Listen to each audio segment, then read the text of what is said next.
Why is it dim?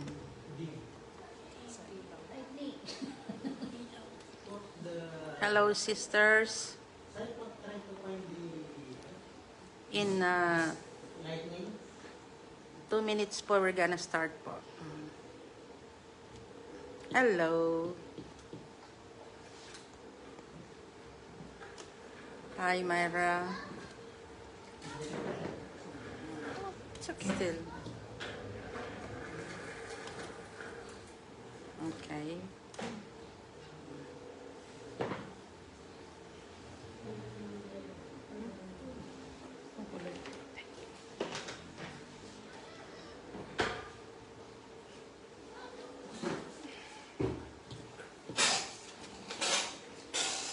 Okay.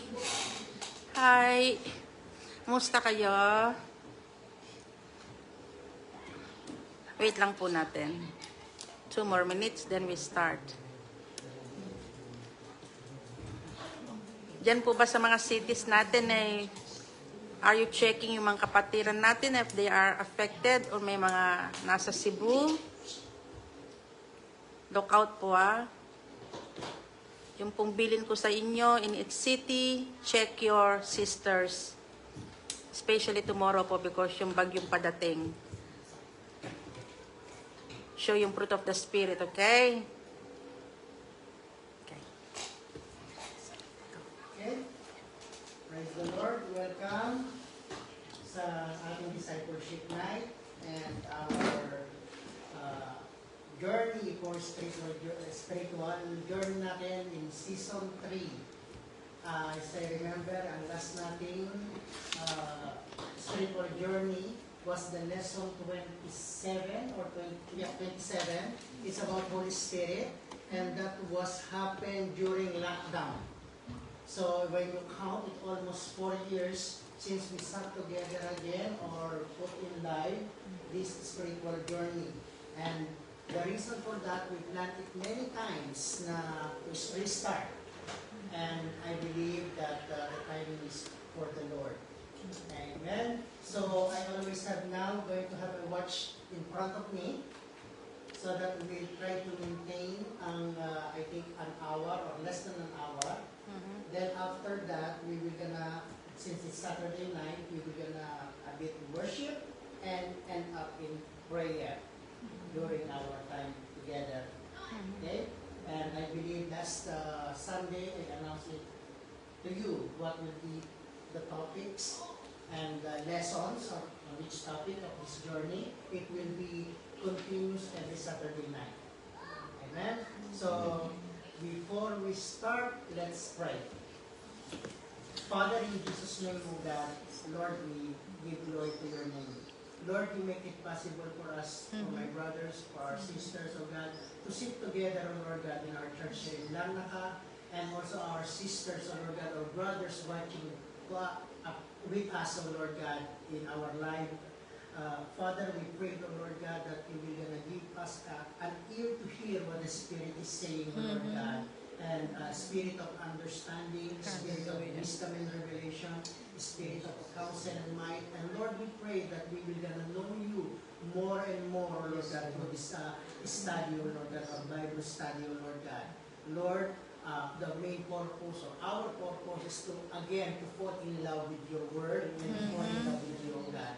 Lord, I pray for the same presence that we have today in this room, O Lord God. Lord, with the same presence of your Spirit, O Lord God, to our sister who are watching live, and Lord, those who are going to watch this recorded message, O Lord God. Lord, let this be a blessing, let it be an eye-opening, it will be a soften of heart, O Lord God, for those who are going to hear it, O Lord God. Father, bless everyone, and Lord, I pray, habang or during, O Lord God, we are listening to your word, O Lord God. Lord, there will be rest and peace in our hearts. Father, bless everyone in Jesus' name. Amen. Amen. So muli po, welcome brothers, sisters. Sino sa inyo ang first time naka-attend ng spiritual journey? Praise the Lord. So it means that the last one was really years back. 4 years back. Okay, our topic is, we are already in the topic 8. Okay? And the title of this topic is Fatherhood of God. This topic will have 4 lessons, so it will be a continue from the last time, from the last spiritual journey, which is about the Holy Spirit. So this lesson, as you could see in the live, there is a description there. It is lesson 28 already. So it's a big jump. Because I believe we start spiritual journey, I think 2018 or 2019. 18. 18. So it's been quite 7 years already. Okay? So the fatherhood of God, the lesson 28 is we belong to the Father. That is the title of the lesson. Okay? Let's start with the scripture in the book of Isaiah, chapter 9, verse 6. Sa mga live, okay po ba yung sound? Comment kung okay po ang sound sa inyo. Okay? Okay, when it's a Bible study, we expect for you to bring Bible. Okay? Are you with me? Praise the Lord. Isaiah 9, verse 6. It's the promise. This verse we usually quote it during Christmas. Are you with me? It's written, "For to us the child is born, to us a son is given, and the government on his shoulder are on his shoulder. And he will be called Wonderful Counselor, Mighty God, Everlasting Father, Prince of Peace. Of the greatness of his government and peace there will be no end, and he will reign on David's throne and over his kingdom, establishing and upholding it with justice and righteousness from that time on and forever." Now, dun sa verses na binasa po natin, or what we read, Isaiah 9:6, there is a word, everlasting Father. 9 verse 6.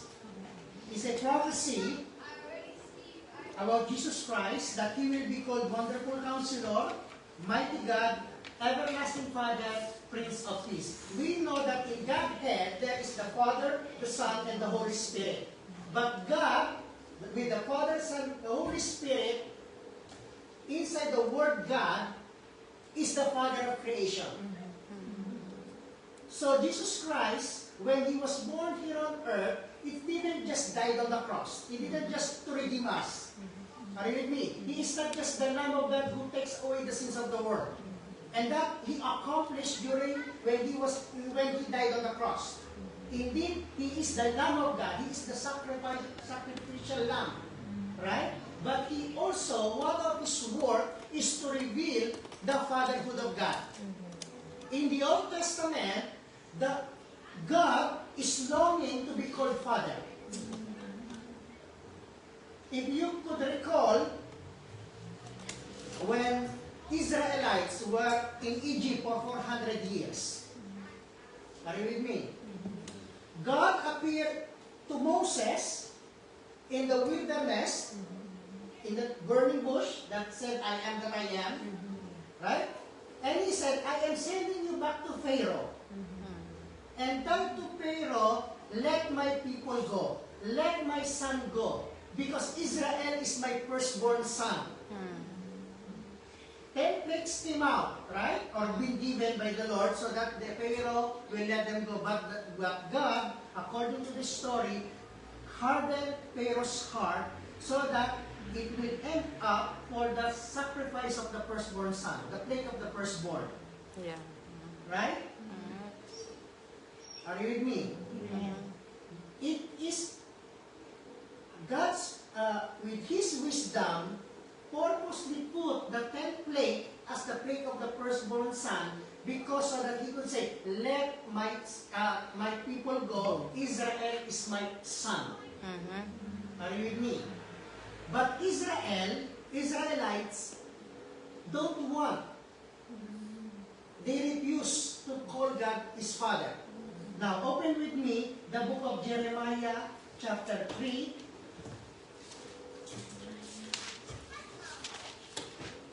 Para lang straight kanina, yung biblical study.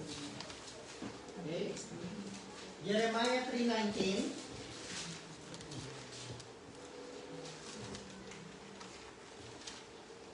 Or from verse 15.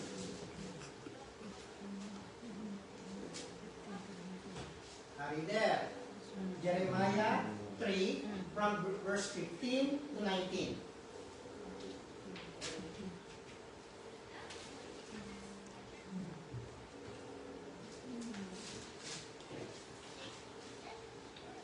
Okay? Jeremiah chapter 3 from verse 15 to 19. And this is a promise of God to the Israelites who keep rebelling, who keep breaking the covenants. He said, "Then I will give you shepherds after my own heart. He will lead you with knowledge and understanding. In those days, when your number had increased greatly in the land, declares the Lord, people will no longer say, 'The ark of the covenant of the Lord, I will never enter their mind and remember. It will not be missed, nor will another one be made.' At that time, they will call Jerusalem the throne of the Lord, and all the nations will gather in Jerusalem to honor the name of the Lord. No longer they will follow the stubbornness of their evil hearts. In those days, the people of Judah will join the people of Israel. Together they will come from the northern land to the land I gave your ancestors to inheritance." This is what the Lord said. "I myself said, how gladly would I treat you like my children and give you a pleasant land, the most beautiful inheritance of any nation. I thought you would call me Father and not turn away from following me." Are you with me? So, God in the Old Testament are crying out, "I am your Father. I am your Father. I am your Father. I am a best Father. I am giving you a land with flowing with milk and honey. But you continue to reject me." Hello, are you hearing me? God is crying, "I am a Father to you. I declare that to Pharaoh, let my son go." Hello, are you hearing me? So, God is crying out. Even now, God is crying out to us. Yeah. "I am your Father, you are my son, you are my daughter. You belong to me, you don't belong to anyone. Yeah. You don't belong to anybody. You belong to me." Amen. He's crying out. He said again in verse 19, "I myself said," God is declaring, God is saying, "How gladly would I treat you like my children and give you pleasant land, the most beautiful inheritance of any nation. I thought you would call me Father.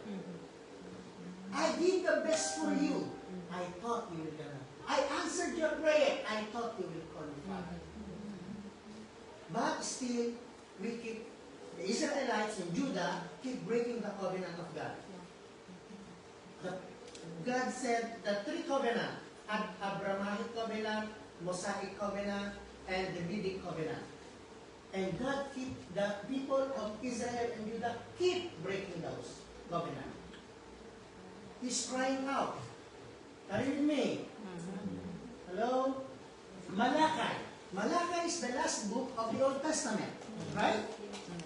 Now, open with me Malachi. Hindi tithes. Okay? Malachi 4. Malachi.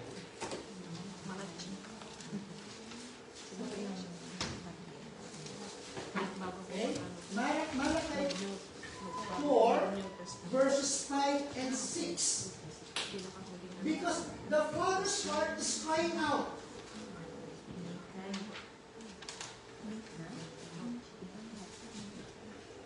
The father's heart is still open. Okay? Find it? Malachi chapter 4, verses 5 and 6. Is written, see, I will send the prophet Elijah to you before the great and dreadful day of the Lord comes. Verse 6, he will turn the hearts of the parents to their children and the hearts of children to their parents, or else I will come and strike the land with total destruction. He said, I will turn the heart of a child to his father and the heart of the father to his child. Are you with me? He said, I will turn your heart back to me.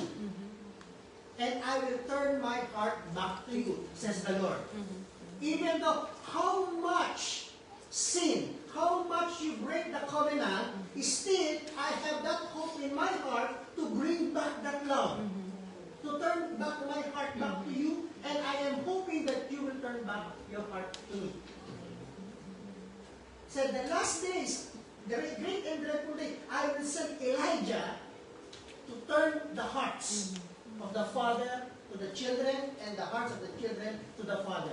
God wants you back, or God wants his children's back to him. That's why I said, when Jesus Christ was sent to us, that's why Isaiah prophesied, he will be an everlasting father, because he will reveal the fatherhood of God. He is the father of creation. Are you with me po? Now, in the New Testament, or through the Israelites, okay, as forward New Testament, okay, the Israelites could not call God Father. Even though God the Father is longing to be called Father. Are you with me? Anyone who called God the Father actually is like you are telling you are equal, you are part of Godhood. So you will be stoned to death. Even the name of God cannot be pronounced. That's why they use the word Adonai.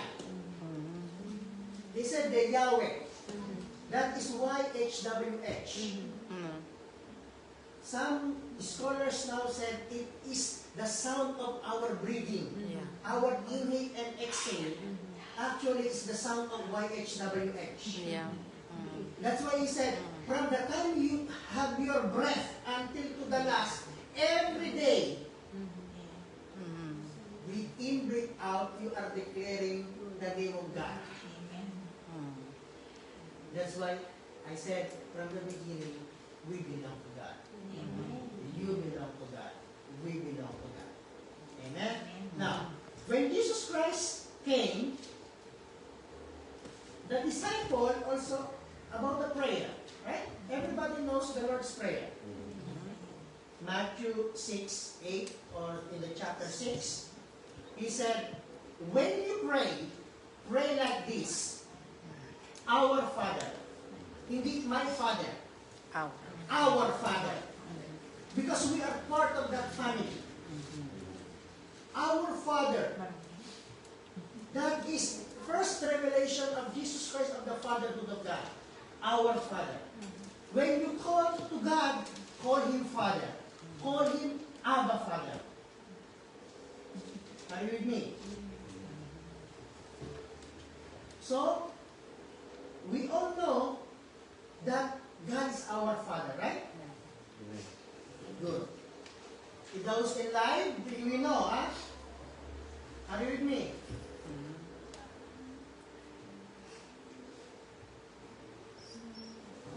The scriptures or the letters in the New Testament testify, wrote by the apostle, especially Apostle Paul. He keep writing about being adopted to the family of God. Are you with me? Remember, background of Apostle Paul, he is a Pharisee. Pharisee scripture, the Old Testament. They know, yes. He knew it that in this Old Testament, God is crying out to His children to be called Father. Yeah. Are you with me? That's why Paul wrote in the book of Ephesians, okay, all the letters of Paul, that is a clue. Ephesians 1.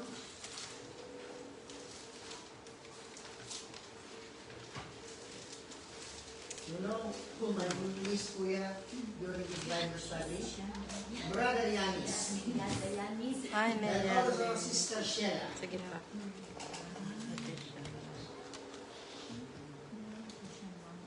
Okay?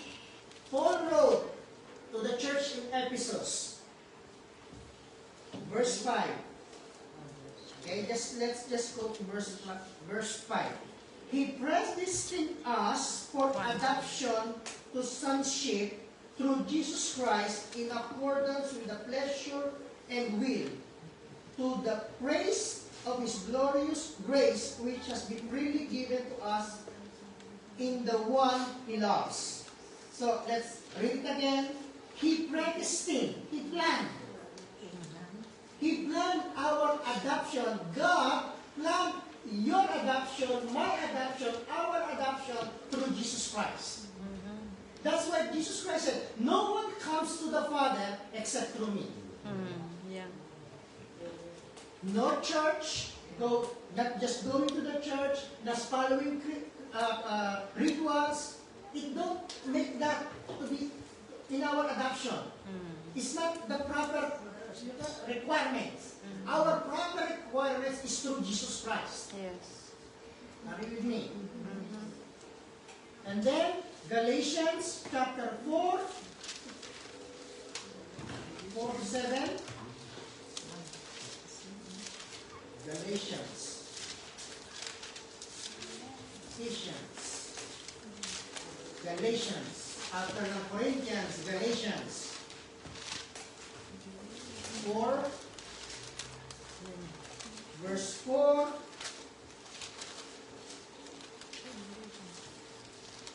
Four to 7, Galatians 4:4.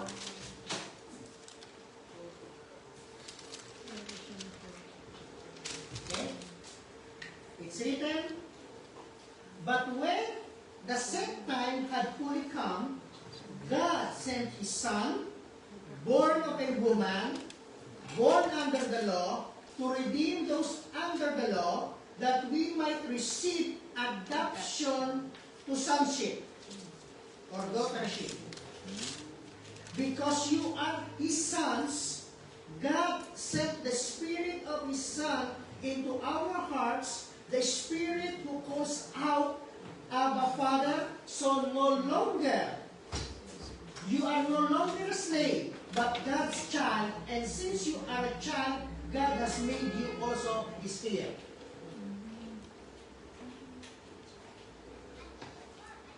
Remember yung kinakanta sa... It's in that song that we sometimes sing. Okay? So, through Jesus Christ, He redeemed us so that we might receive the adoption to sonship. We are a child of God through Jesus Christ. We are not just a believer. We are not just churchgoer. There is much more identity that God wants to restore in us. Being a son and being the daughter of God. Now, in Galatians, Paul mentioned about the spirit of adoption, right? Holy Spirit is our seal. Seal. Yun yung tatak natin. Yun yung stamp natin. That we've been adopted to the family of God. Okay? Now, Romans 8:14. Romans 8:14.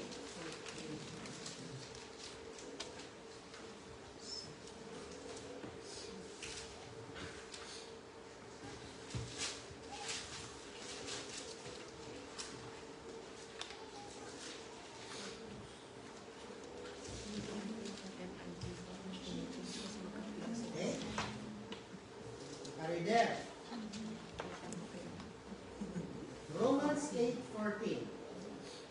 For those who are led by the Spirit of God, for those who are led by the Spirit of God are the children of God. The Spirit you receive does not make you slaves, so that you live in fear again. Rather, the Spirit you receive brought about your adoption to sonship. And by Him, we cry, Abba, Father. The Spirit Himself testifies to our spirit that we are God's children. Now, if we are children, then we are heirs of God and co-heirs with Christ, if indeed we share in His suffering, in order that we might share in His glory. This passage, sister, is a very strong passage. In short, if you don't have the Spirit of Christ, you don't belong to Christ. If you are a child of God, the Holy Spirit is indwelling within us. Are you with me? And that Spirit cries out or testifies to our spirit that we are children of God. It cries out the Abba Father. Are you with me po? Hello? Amen. And if we are children of God, verse 14, we should be led by the Holy Spirit. Are you with me? Now, there is a story in the Bible when Paul went to a certain city. They are believers of Jesus Christ, but they don't know about the Holy Spirit. And many Christians went going to the church, but they don't know the Holy Spirit.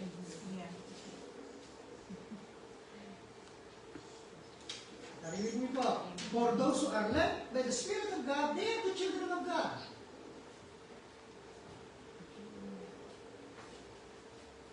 That's why in this call of God, the fatherhood of God, the God the Father, God the Son, is God the Holy Spirit, as the Father of creation, is longing, is crying out.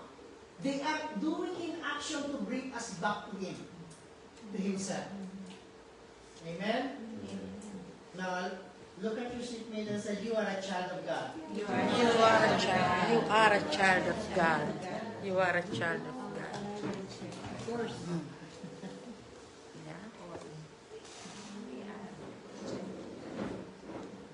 The word adoption, okay, in a natural, means if you are been adopted to a new family, you have to make an effort.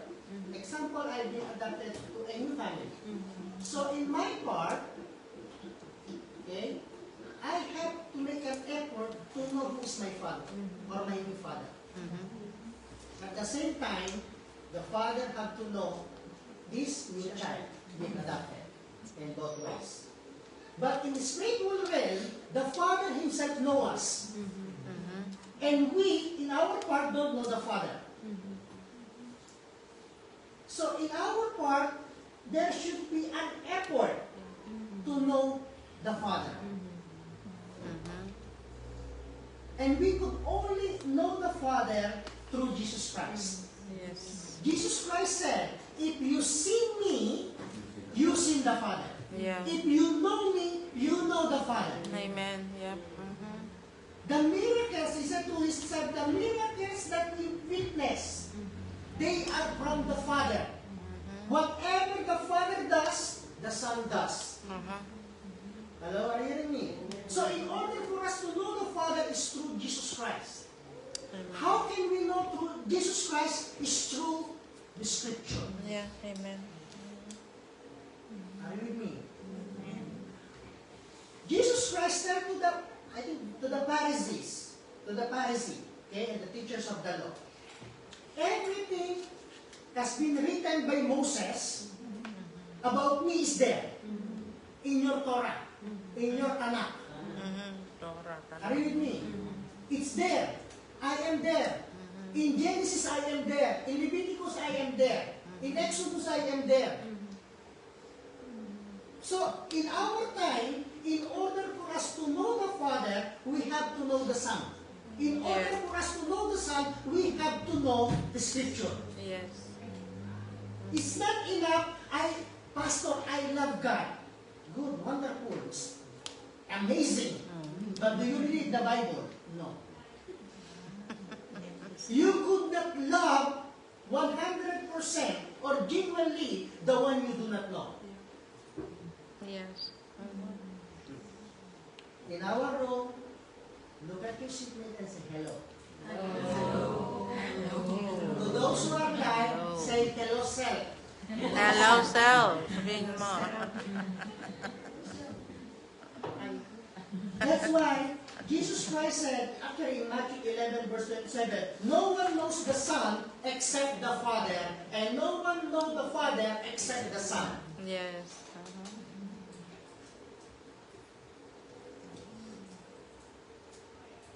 Are you there?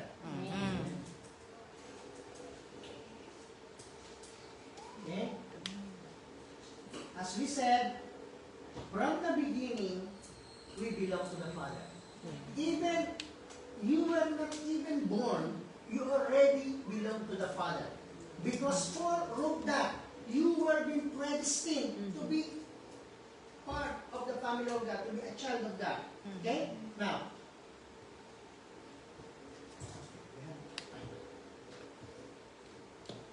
in the Bible, who are familiar with parables? Parables are short stories. Right? Yeah. There is one parable, he said, about the parable of the sower. The parable of the sower is the key to understand all parables. Yes. Jesus Christ said, if you don't understand this, you will not understand anything. But if you unlock the key of this parable, all will be given to you. Yeah. Are you there? Now, there is a parable in Luke 15. It's one chapter. Luke 15 had three parables. Parable of the lost sheep, lost coin, and lost son. Yes. Many preachers preach one after another. Someone will preach the lost sheep. Someone will preach the lost coin. Especially the parable of the lost son. We always have that kind of preaching in the church, the prodigal son. Right? But do you know that three parables should be preached together?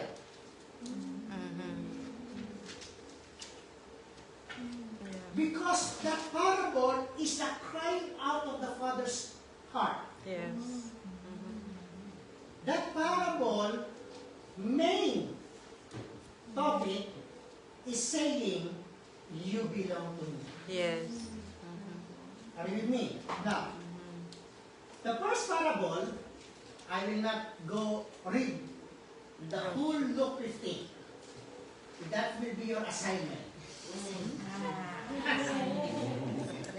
Luke 15 had three parables. Okay? The parable of the lost sheep. He said, the shepherd will leave the 99 just to find that one lost sheep. Are you with me? Remember, Jesus Christ said, I am a good shepherd. Are you with me? So, Jesus Christ is trying to find the lost one. He said lost. Right? The word lost means in one certain period of time, you went out. Okay? Either purposely or accidentally. Nawala ka. You belong to the 99, then suddenly, the 99 is missing, or you left the 99. Yes. You said, I am fed up with my brothers and sisters, I go. Yeah. But the good shepherd is trying to leave the 99 just to find you. Yeah. The lost shepherd talks about Jesus Christ wants to find you. Take that one, eh? The first parable, Jesus Christ is the one who wants to find you. He is a good shepherd. In that parable, the one who is lost, who are the mankind, pertain to us as sheep that been lost. So, Jesus, the shepherd, is there to look for you, to find you, to bring you back. Why? Because you belong to that 100. Yes. The second parable is a lost coin. Parable of the lost coin, right? Coin is valuable. Yes. Value. Do you know that there is a parable of the talents? And that parable of talents in our time interpreted by theology that it is the spiritual gifts. Right? Who gives the spiritual gifts? The Holy Spirit. That parable of the lost coin, Holy Spirit is trying to bring back your value. Because you lost your value when we became lost or away from God. Yeah. When we lost our identity, our value, Holy Spirit comes to look for you to bring back your value. Lost sheep, Jesus Christ. Lost coin, Holy Spirit. Are you there? Good revelation, huh?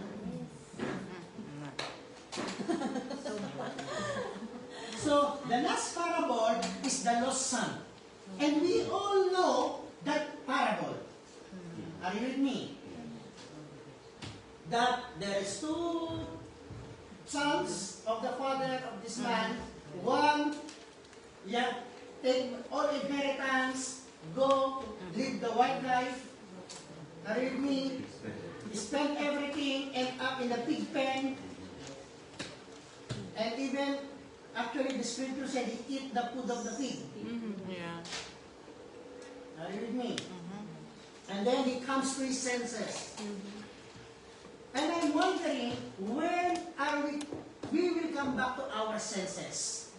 That in the Father's house, everything is provided. In the Father's house, it's better, it's wonderful, it's best. Are you with me?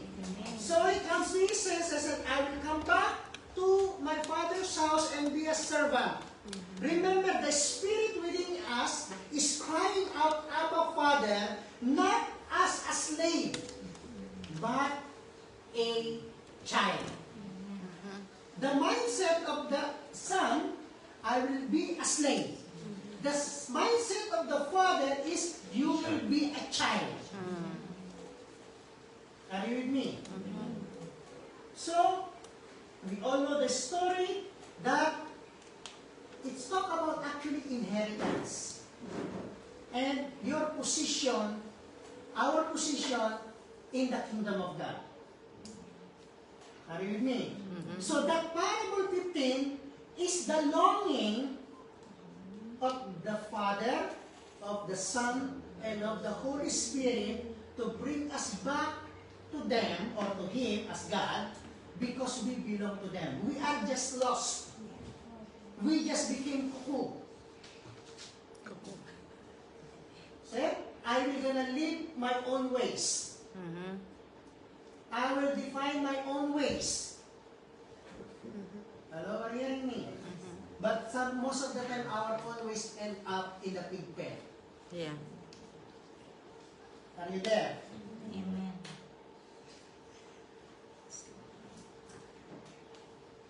Okay. Now.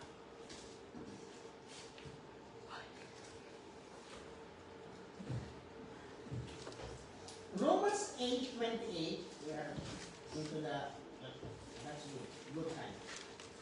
Romans 8:28.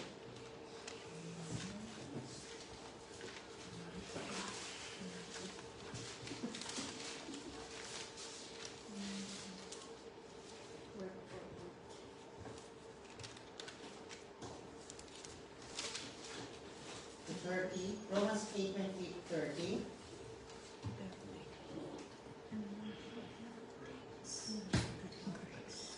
Brad, pakibasa. 28, 29, 30. And we know that in all things God works for the good of those who love Him, who have been called according to His purpose. 29.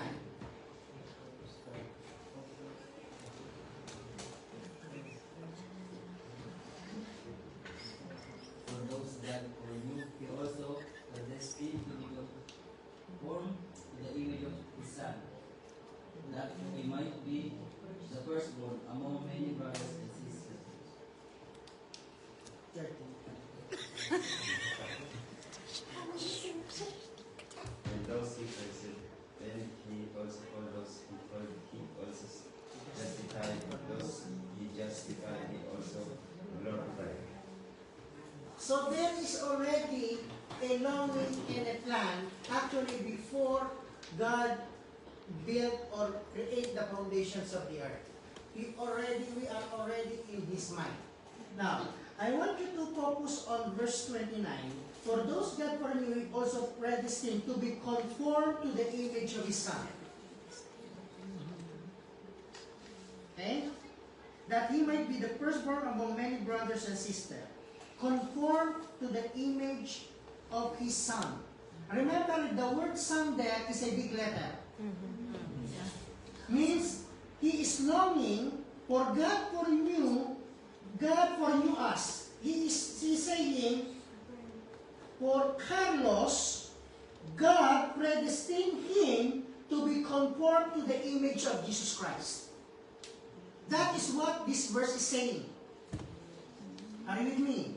So all of us who've been created by God, bringing us back to Him, giving us the spirit of adoption, God wants us to be like His Son, to be conformed in the image of His Son, to be like Christ.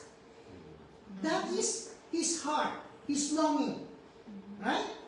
Now, 1 Corinthians 15, 45 to 49.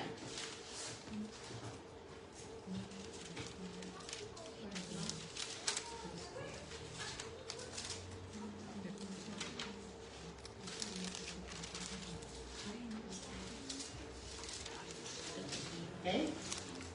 1 Corinthians 15, verses 45 to 49. This is one of the most beautiful verse in the Bible. Are you there?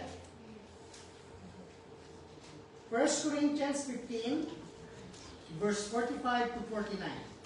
So it is written, the first man Adam, became a living being. The last Adam, a life-giving spirit.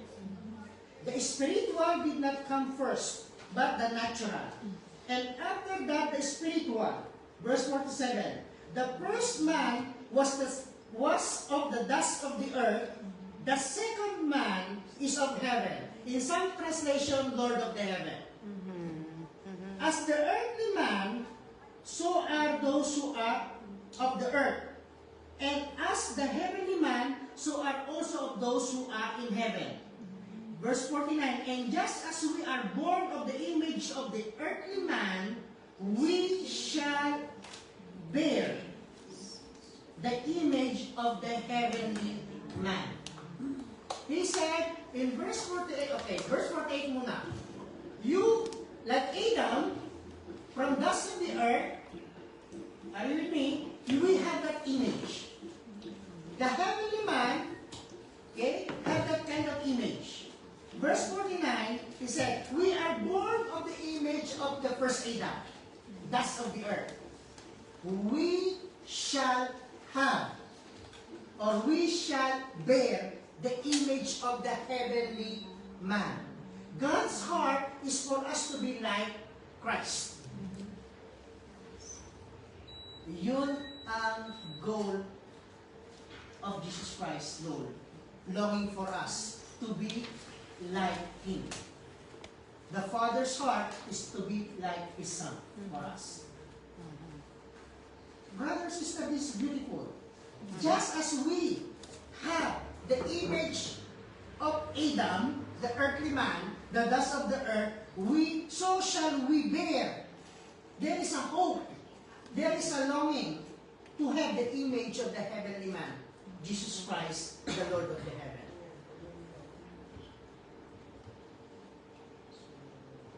Why? That is God's heart, because we belong to Him. Amen? Amen. Now, last verse. Hebrews 12, verse 8 to 9. Last na siya. Hebrews 12.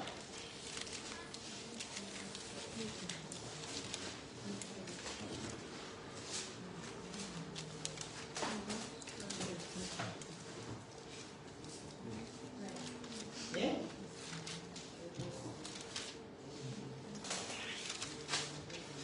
Verse 8 and 9. Well, Hebrews 8. Hebrews 12, verse 8 to 9. It's about discipline. Now, let's read from verse 7. Okay?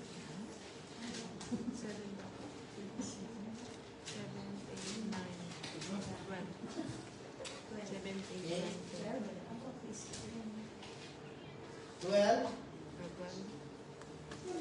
Hindi siya basahin. Magsimula ka sa verse 6. He said, "My son, do not make light the Lord's discipline, and do not lose heart when He rebukes you.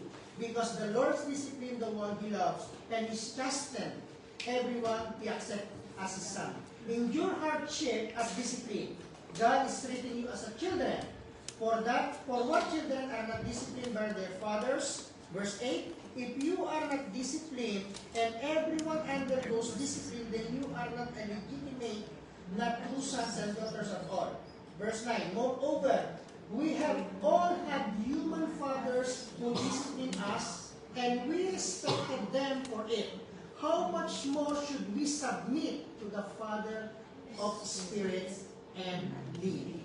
Actually, yun yung words lang na I want to emphasize is how much more should we submit to the Father of our spirit and live. So, the Father actually loves us so much. That's why sometimes there is a question in our heart when we go through difficulties, when we go through trials, when we go through sometimes not good situation.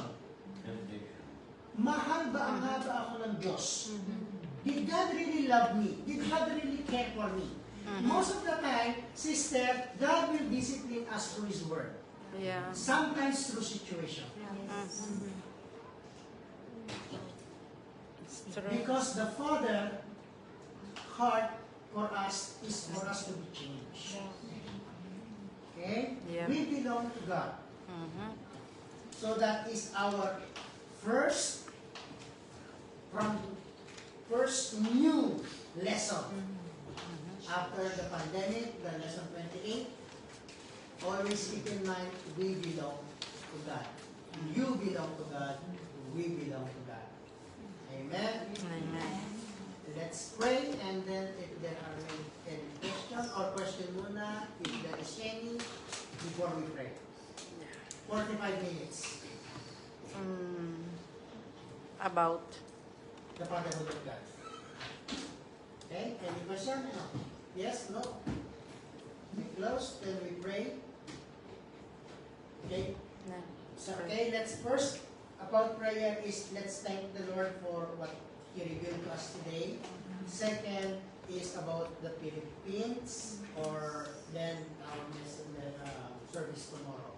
So I might ask that one or two sisters or brothers to pray for the Philippines after me, and then after that, anyone will pray for the service tomorrow.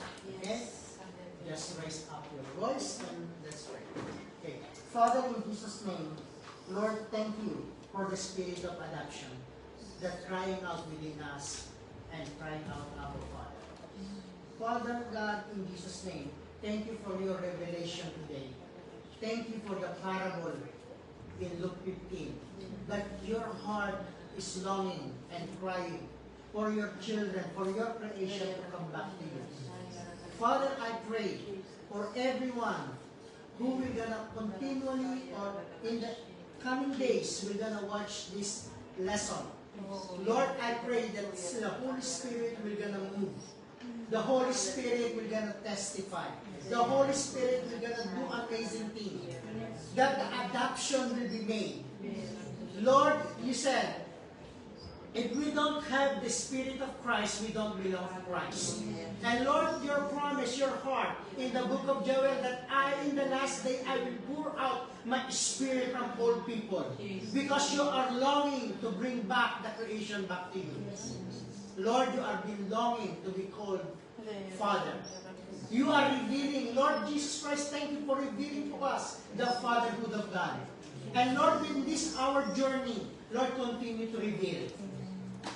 Father God, thank you for my brothers, for my sisters. Thank you for today that you make it possible that we could restart this journey.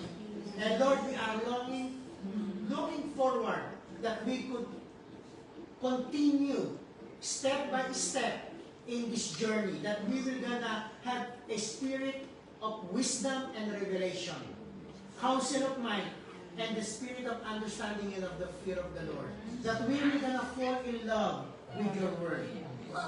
Father, thank you. And Lord, a good opportunity for us, my brothers, my sisters, to lift up our country to you, O God. Yes, Lord. Hallelujah. As this typhoon is coming nearer and nearer to our country, Lord, we pray for your mercy. Yes, Lord, we beg for your mercy. Hallelujah. Lord, we pray for your mighty hands, O God. Yes, Lord. Lord, you are Hallelujah. powerful than any typhoon. Yes, Lord. And Father, we commit our country, we commit our family, we commit everyone that we know and whom we do not know. Lord, keep everyone safe. Lord, have mercy in Jesus' name. Hallelujah. Thank you, Father God. Hallelujah. Anyone who wants to pray, one or two, please do so. Yes, so that Jesus, hallelujah. Lord, we are here, O God. Panginoon, Lord Jesus, para kayo itaas ang kalindas ng Lord. Lord, Yes, Lord. alam po namin pa na hindi namin pa yung may iwasan ng mga kalamidad na ito, Lord. Yes. Lord, Lord God, tulungan mo po kami pa na nakakapit ko, Lord Jesus. Lord, patatagin mo po kami pa Lord Jesus. Patatagin mo pa lahat ng nasalanta pa ng bagyong ito, Lord Jesus. Patatagin mo, Lord Jesus, sila, Lord. Alam po namin pa Lord Jesus, na binigyan mo kayo ng pagsubok na ito, Lord Jesus, para mas mapalapit sila sa iyo, Lord God, Lord Jesus. Lord, gamitin mo po, Panginoon, itong Panginoon na kalamidad na ito, Lord Jesus, para bumalik sila sa Lord Yes, Jesus. amen. Para Panginoon, Amen. ipaalala sa kanila, Panginoon, na Amen. ka Panginoon, nakakita nila, Lord God. Lord, Hallelujah. yung mga nawala sa kanila, Panginoon, Lord Jesus, alam po namin, Panginoon, na ibabalik mo ito. Yes, Lord. Lord, Hallelujah. patuloy mo po silang patatagin, Lord God. Bigyan mo po sila, Panginoon, ng mas matatag pang pananampalataya sa iyo, Lord God. Lord, we are here, O God, Panginoon, sa mga darating pa, Panginoon, ng kalamidad, Lord Jesus. Pinatas, Panginoon, namin, Panginoon, yung mga dadaanan, Panginoon, ng bagyong ito, Panginoon, na nawa, Panginoon, na ihanda mo, Panginoon, ang kanilang mga puso, Panginoon, ang kanilang mga isipan, Lord Jesus. Hallelujah, Lord God. Lord, thank you, Lord Jesus. Thank you, hallelujah, Lord Jesus. In Jesus' name.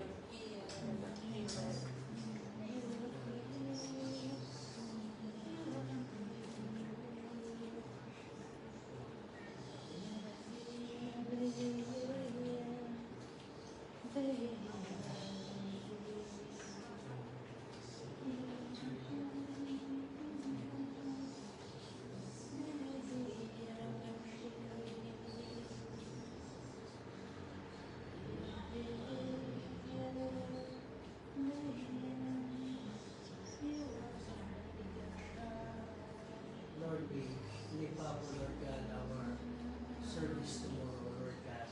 The Lord, during that service, Lord God, we pray, stretch out your hands, Lord God, upon your people, Lord God, to deliver, to heal, and to set free, Lord God. Lord, your presence, Lord God, in all our churches, Lord God, in every churches, Lord God. Lord, during service, let you be the center, Lord God, of our worship, Lord God.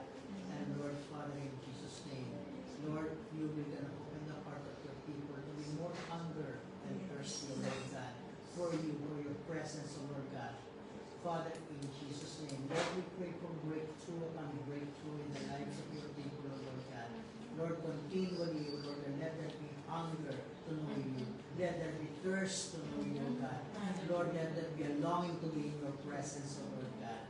Lord, Father, in Jesus' name, muli po, Panginoon, bless everyone. In Jesus' name we pray. Amen. Amen. Amen. Thank you all. Thank you. See you again next Saturday. Thank you all for being with us. God bless you all.